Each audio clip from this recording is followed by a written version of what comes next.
man, oh man, it got dark in a hurry. I was driving home from the Meadows and I realized I hadn't done a video. That's not true. I did do a video about last night. But what was I going to talk about? The two mares that were flat.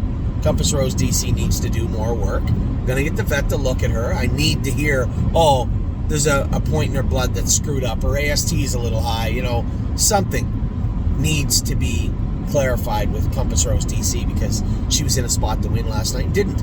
My Jazz was off a little left hind. She had a little bruise in her left hind foot, I believe. I thought it was something like a joint had to need a little work done on her. And I guess that makes a lot of sense because Mike had looked at her last week and said, I can't find anything on the left side. It's because it was down on her foot. So again, she needs to drop down into the numbers of 2,000. Two very different stories here. One, Compass Rose raced decent her first start. I wanted to see her progress from there, and she did not. In fact, she even regressed from there a little bit. So if we get a good blood report back from Compass Rose DC, I don't want to completely waste the last year and a half and dump her in a claimer. That wouldn't be fair to her. But if we can't find a condition race she can do well in, what are we doing here? Now, in regards to My Jazz, a little bit different story here. This is a filly that ended up fitting a much higher class when she came back. Now she's got 4 very ordinary looking lines on her. She should be able to drop in. Problem with Northfield is they won't let you drop 2 classes at once. You can't drop like from the open to the bottom class, so to speak, for obvious reasons. But with her, it's a little different. Now, the Meadows does have a numbers of 2,000 that hasn't filled in 2 weeks, but it is carded. And you can drop into that class. So I'll see if maybe they need her there next week because she needs some class relief. We need to fix that foot up. It's just a little bruise. It's not a big core crack or anything like that. That needs to be addressed and fixed. And every bit as important. Needs some class relief, the poor bugger. So that was really last night in a nutshell. There's nothing really much to talk about. It was kind of an ordinary night. Today, I woke up at Northfield Park to mist and rain. My favorite mud. Went out the track, and it wasn't muddy, but it was tacky, what we call tacky, a little wet on top. I trained Hone the Tone in 2-2, come a half in a minute. He was very good. Is he ready for 55? No, but he's getting there. He had a number of clients, my partners on the horse, saying, when's he ready, when's he ready? I know, I appreciate your patience with this horse. He's there, he's close. There's no point rushing the last 2 weeks of him being prepared. Let's let him tell us. He's very, very close. But he was not ready for 57 this morning. So he's close. It's very good training, though. I went miles with a couple of horses. Now, obviously, the Ohio breds and horses over here, a little bit ahead of the other ones. Chirahola, I went a mile and 2:55 with. And she was ready for it. And then the filly we bought in Lexington, the Chapter 7 filly, what's her name? I always got her name mixed up. I don't care, don't really, something like that. Anyway, she was very good, 2:55. She was awesome too. She's ready for Saturday also. I just wanted to see the ready and preparedness of our yearlings. Who's ready to do a little bit more work, who wasn't ready. From what I saw today, most everybody I went with was ready to do more. So that is the good takeaway. I get in the car, went over to the Meadows, raced Grace, had Donat over for Tim, and had Macho Martini out. Grace coming in sick, off tying up her last start. I was a little leery. You know what? The last few days since Monday has been a little, a couple of days of mistakes. We did make a mistake. I'll be completely upfront with everybody. A couple of people noticed that J.K. Mickey Mantle was not in the Valedictory Series. We forgot to enter him in the Valedictory Series. We thought it was the week after. Got a call from Harry saying, hey, that horse isn't in the Valedictory. My bad. It's okay. There's one division. He's good enough. He'll make it in the final in the second division. Doesn't excuse it. It was a mistake, but it happens. We're only human. And the class is very similar also. I'd love to tell you, we lucked out there because the Valedictory Series was really tough. And the non-winners of 3 or whatever he's in is really easy. Very comparable. Very similar. So a little bit of an error. And my error today was Grace. Usually I don't put the horses right on the gate anyway. I bring them in, but the one horse was coming in behind me. Now, if you notice Grace lately, she wears an open bridle so she can see everything. Well, you can put her into the gate last, but if there's somebody coming up from behind her, it startles her a little bit, and it was right at the point of the turn when the gate kind of comes back to you. Now, at that point as a driver, you have two options. Well, you have three. First one, you can hold your breath and hope. I'm not a big hold your breath and hope fan. You can grab the horse up and try and settle her so she doesn't get right up on top of the screen, or you can do the opposite. You can put her nose right on it. She was starting to get a little wound up and a little tight in the face, so I just let her roll up onto the screen. She touched the screen, the gate came back to her, she got a little twisted, threw her head, and made a quick break. Come back trotting was pretty clear. If she doesn't make the break, she wins. I still win if I get a clear path from the head of the lane to the wire. But you know what? That's a non-winners of 4. She has 3 wins.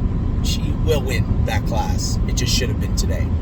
So that was my mistake. Specifically my mistake. She'll make up for it next week, as will JK Mickey Mantle. Donato race good for Tim. A little rolly in the turns as he always was, but he did his work. And then Macho Martini, you know, I knew I could see what was happening when Dave Pallone was clearing. But Macho Martini runs in, and he's a little tentative in the middle of the turn. He got the jump on me right when I didn't need him to. If Dave just takes his time clearing to the front, I run him down for sure. But when Dave cleared, he opened up 2 lengths, and Macho get turned around a little bit. And, you know, that little voice in my head, the trainer voice, said, you put him on the run, you're not going to be happy. If you just let him settle, you might be able to run that horse down anyway. But if you don't, if you wind him up right now, you could put him on the run. The same place that Ronnie put him on the run. He could run easily. I think Ronnie put him on the run twice, if I'm not mistaken. So I just left him alone.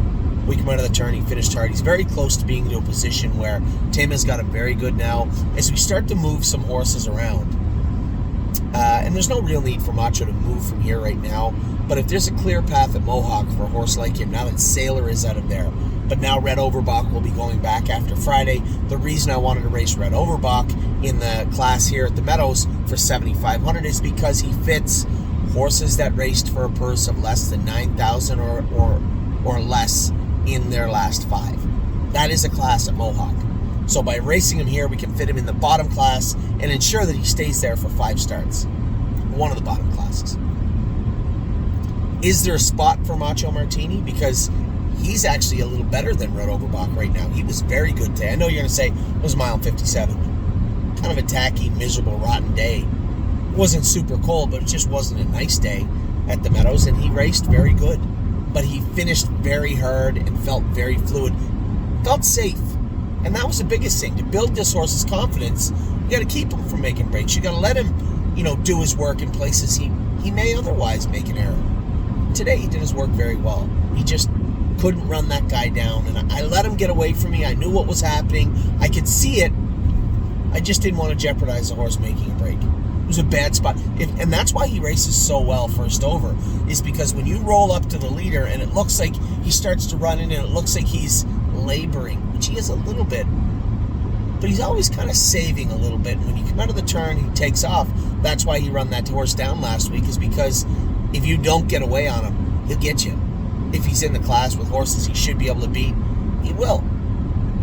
And I like him in that respect. Tough to get him through the last turn today. And you might say, this is one of those situations where somebody said, I'll just put a head pull on him. It doesn't work that way. They're not race cars. You don't just add a part, it doesn't really matter. Put a head pull on him, he's going to get a little hot coming out of the gate. He might get a little rougher in the straightaways. I like him the way he is right now. If we brought him home to Mohawk, I think he's very close to being in a situation where he could do some good for a while at home. He's almost there. Tim and Tim's staff has done a great job with this guy. I was very happy with what I saw and what I felt from Macho Martini today. But I'm not just going to take the horse home to say he's home. We need to have our horses in the right place. Obviously, Atlas Hanover's in a good spot in regards to Dover. I think we're sending Yes to Dover. I talked to Jimmy last week. We're going to send Yes down to Dover also, which frees up a spot here. Sailor, I don't want to see that start repeated from the other day. Let's hope he can fit in at Dayton. If he doesn't, then we got to look for a different spot for him. And I know what you're saying. The evil beings watching this video are like, why don't we just get rid of them? Well, we can sell them too. There won't really be a lineup of people looking for horses that look rather mediocre in December. Got to put some decent lines on the horses too. Grace looks like she's safe right there for now, and she's been racing in the class above, so I'm not super concerned about her right now. Just got to move. And then as we do that, we will have horses that we move out. Horses that just aren't good enough. Just move them. And as we do that, we'd like to replace some with better horses. So that's the plan for right now. Get our horses situated, get the ones qualified that have to qualify, get the ones sold that have to be sold, and start patching together our winter racing front line, so to speak. Our squad, team stable for the winter. So that's the plan for right now. Dustin Hanover qualified this afternoon. Now, if you don't know Dustin Hanover and you just sit behind him, you're like, he gets a little bumpy in the straightaways, but he's much smoother than he was before. For those of you who watched him, that maybe were partners of ours in Dustin Hanover, when you watch him, you're like, oh my God, he looks terrible. Way better now. But still gives you that little feeling, that little shiver in the straightaways that he might make a break. I'm looking at the line of the qualifier saying, I know exactly what happened.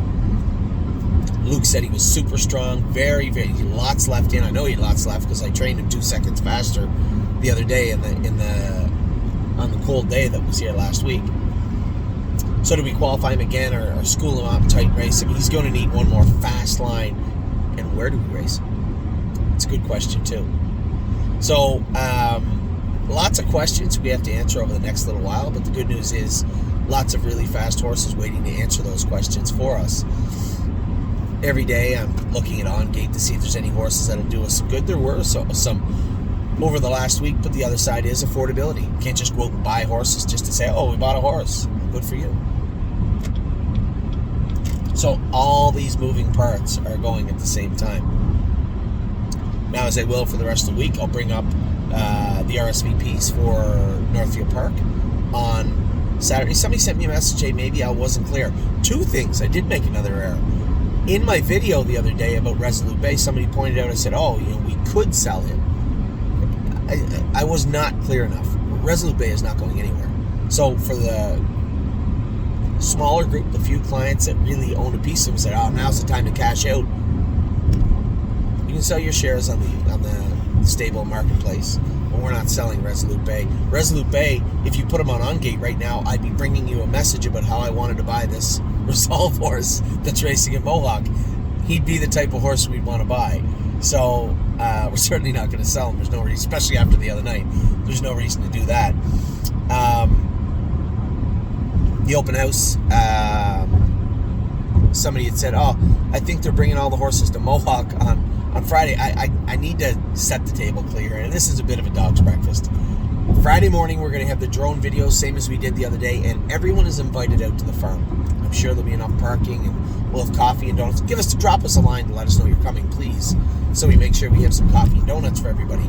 Now, after that, I'm going to come over to Northfield. Saturday morning, we're going to have a brunch, kind of breakfast with the babies type theme here at Northfield Park. We're going to have a free brunch for everybody, little breakfast for everybody. Sit down and watch the babies go here. We are going to also simulcast that, so to speak, live on Facebook and YouTube, like we always do for every one of our clients. We are going to have commentary from at the very least. We'll have Jason McGinnis and Michael Carter doing the work here on the Ohio side. My father, Freddie, will be involved, obviously. I hope Mark McKelvey can. I want to have a lot of people involved. I want everybody to take a look at what we're doing, how the babies are coming along. Really, really proud of what I've seen so far. And then right after that, I'm going to go back home immediately to Ontario because we are going to host a little dinner. Again, RSVP for that. A little dinner, a little Christmas dinner, a little party for the stable.ca at Mohawk, the dining room. So that's the plan for this weekend. A lot of driving, a lot of work, but you know what? Hopefully it's all worth it. I wish I had what I wish we'd have done now is done the Christmas Eve one again. That was cool last year. Maybe we'll do that next year. Anyway, obviously you guys can see we're trying our best to transition the horses and everybody around and trying to have a big production for you and I'm sure it'll work out very good, as it always does anytime we have Kelly and Curtis and all the professional people involved. It usually is a top-notch production. So I will let you guys go. I'm on my way right now. I told somebody asked me to drive their horse in the 9th race, which I didn't want to do, but I'm not going to leave anybody stuck. So if you feel that you need me, Anthony McDonald, to drive your horse, which I have no idea why, sure, I'll stick around and drive your horse. So our horse, Handsome Faces, in race 4, I'd like to see him come forward a little bit. I wasn't disappointed with last week's race, but I would like to see a little bit more. I got to drive somebody's horse in the 3rd and now somebody's horse in the 9th. Looks like I'm going to be around all night. So I'll let you guys go. Tomorrow's a big day. Got to go to the Meadows, hang out here at the barn in the morning again, go to the Meadows in the afternoon, race all day at the Meadows, then drive home to Ontario, see my wife and kids. Friday morning, get up, do the little drone videos for you guys again at Mohawk. I think we got to school a couple of horses too, and then get in the car and come right back here Friday night, and then right back to Ontario Saturday night. A lot of driving, a lot of fun, but you know what? Wouldn't trade it for anything. I hope you guys are having a great week and a great Christmas season. I know I am. Talk to you all very soon. Take care.